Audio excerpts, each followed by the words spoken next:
Hi guys, in this video, I will show you how to hide your online status on WhatsApp for iPhone. So let's get started. So first, open your WhatsApp on your phone. And from here, let's tap on Settings. Now tap on Account and then Privacy. From here, tap on Status. And from here, you can see three tabs: My Contacts, My Contacts Except, and Only Share With. Now, if you select My Contacts, your online status will be visible to all your contacts. If you select My Contacts Except, your online status will be visible to your contacts except those people that you choose not to see it.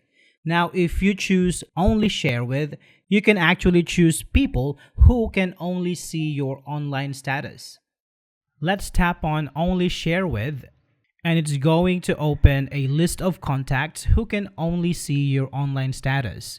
So if you want to hide your online status from everybody else, you can add your secondary account and then you can choose it. Doing so will hide your online status from all your contacts except your secondary account. So that's how you hide your online status on WhatsApp for iPhone. Thank you so much for watching, guys, and I will see you in the next one.